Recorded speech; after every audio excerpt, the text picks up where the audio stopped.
آپ نے کہا کہ کسی مذہبی کتاب میں ڈائناسور کا ذکر نہیں ہے. افسوس کہ آج تک کسی میتھمیٹکس کی کتاب میں مجھے ڈائناسور کا ذکر نہیں ملا. تو اس کا مطلب میتھمیٹکس کی کتاب بیکار ہے؟ نہیں, اس کا وہ ٹاپک نہیں ہے. ریویلیشن کا اور مذہبی کتابوں کا ٹاپک یہ نہیں ہے کہ آپ کو آ کے بتائے سائیکل کیسے بناتے ہیں, یا آ کر یہ بتائیں کہ جو ہے ڈائناسور کب تھا. وہ تو مورالٹی سکھانے آیا ہے, گاڈ کے بارے میں بتانے آیا, نان فزیکل ریالٹی کی حقیقت کو سکھانے کے لیے آیا. ریلیجن سائنس کو روکتا ہے؟ نہیں روکتا. اگر روکتا ہے تو غلط کرتا ہے.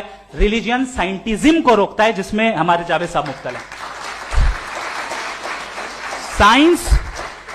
سائنس اور سائنٹزم میں فرق ہے. سائنٹزم یہ ہے کہ آپ سمجھیں کہ سائنس اور سائنٹیفک میتھڈالوجی یہ نالج کو حاصل کرنے کا واحد سورس آف نالج ہے. یہ ہے سائنٹزم. ہم اسے ریجیکٹ کرتے ہیں. ہم سائنس کو تو ترقی کرتے ہیں, بھائی آپ ہماری پوری تاریخ کر لیں, پڑھ لیں تو آپ کو پتہ چل جائے گا. بہرحال یہ الگ ٹاپک ہے. اس کے بعد انہوں نے ایک لفظ کہا, ویٹیکن نے فتوا دیا. ویٹیکن کا فتوے سے کوئی تعلق نہیں ہے, دونوں کانٹراڈکٹری الفاظ ہیں. اس کے بعد انہوں نے کہا کہ بھائی ہمیں نہیں معلوم. اگر نہیں معلوم تو کلیئرلی کہہ دینا کہ نہیں معلوم ہے, اس میں کیا حرج ہے. تو وہی تو میں کہہ رہا ہوں نا کہ آپ کہہ دیں کہ نہیں معلوم, لیکن کلیم کیوں کر رہے ہیں کہ گاڈ ایگزسٹ نہیں کر رہا ہے. آپ کہہ دیں نہیں معلوم ہے, ہو سکتا ہے ہو سکتا نہ ہو, لیکن آپ کلیم کر رہے ہیں. The moment you say God does not exist, this is a claim, and now the burden of proof is upon you too, جیسے ہمارے اوپر ہے. اور کیوں ہے میں بتاتا ہوں, کیوں ہے یہ بھی میں بتاتا ہوں. فلسافیکلی جو کلیم ہوتا ہے نا, صرف یہ نہیں ہوتا کہ انسان کہے پازیٹیو کلیم کرے اور نیگیٹو کلیم کرے تو برڈن آف پروف نہیں ہے.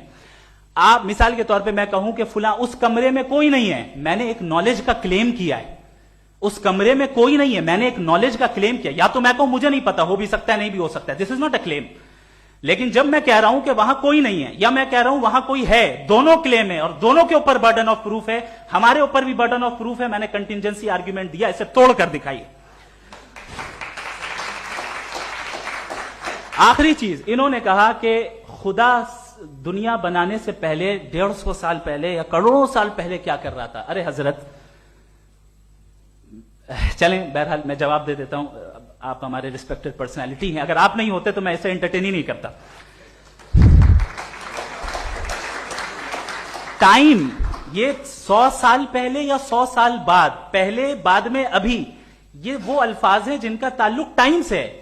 ٹائم شروع ہی ہوا ہے یونیورس کی بگننگ کے بعد, تو اس کے پہلے خدا کیا کر رہا تھا, سوال اللاجیکل ہے. یہ فلسفی ہے. یعنی آپ یہ کہہ رہے ہیں کہ یونیورس کے بننے سے پہلے خدا کیا کر رہا تھا. ٹائم کے بننے سے پہلے کا تعلق ٹائم سے, ٹائم اس وقت تھا ہی نہیں, تو یہ سوال ہی انویلڈ ہے خدا کے تعلق سے. دوسری چیز, آرگیومنٹ آف کنٹینجنسی جو میں نے آپ کے سامنے پیش کی ہے, آپ نے بار بار یہ پروف کیا اور یہ کہہ رہے ہیں کہ گاڈ آف گیپس. دیکھیں پہلے نہیں معلوم تھا, سائنس نے کر دیا. سمپلس کی مثال سے میں سمجھا دیتا ہوں. جس گیپس کی آپ بات کر رہے ہیں نا, سائنس ان گیپس کو جن چیز کے ذریعے بھی پروو کرے گا وہ کنٹینجنٹی ہوگا, اب چاہے وہ فورس ہو, میٹر ہو یا انرجی ہو. لہذا سوال ہمارا اس وقت بھی ویلڈ ہوگا جب تک کہ آپ نیسیسری بینگ پہ نہ آ جائیں, اور انفینٹ ریگریس پاسبل نہیں ہے of causes in practical world, تو ظاہر ہے کہیں رکنا پڑے گا. جہاں رکیں گے وہی خدا ہے. دوسری